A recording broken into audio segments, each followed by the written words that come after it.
তো hello guys, যখন আমরা ভিডিও ভদ্র করে বানাচ্ছি বাচ্চা ছেলেদের জন্য, তখন ভিডিও ভাইরাল হচ্ছে না। যে একটু গালাগালি করছি, দু একটা মুখ খিস্তি মারছি, তখন ভিডিও কিন্তু ভাইরাল প্রচুর হচ্ছে। তো আমি বারবার নোটিস এটাই করছি কি বারবার কি তাহলে আমাদের গালাগালি দিয়ে ভিডিও বানাতে হবে? যখন ভদ্রতা মনে হচ্ছে চলবে না, আর নেক্সট হচ্ছে ভদ্রতা ভিডিও চলবে না, তার কারণ হচ্ছে অডিয়েন্স এনজয় পাচ্ছে না। তাই ওর জন্য একটু জানিয়ে দিলাম।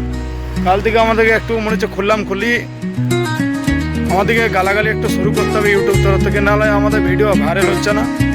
তার জন্য একটু জানিয়ে দিলাম। আর বাচ্চা ছেলেরা এই ভিডিও থেকে দূরত্ব থাকবে, বড়রা কিন্তু অবশ্যই কাছে থাকবে। তাই একটু ছোট্ট করে ভিডিও বানিয়ে দিলাম। তো আমরা কাল থেকে আবার নেক্সট ভদ্রতা ভিডিও চলছে না আর ভাইরাল হচ্ছে না, তো আমরা গালাগালির ভিডিও কাল থেকে স্টার্ট হবে।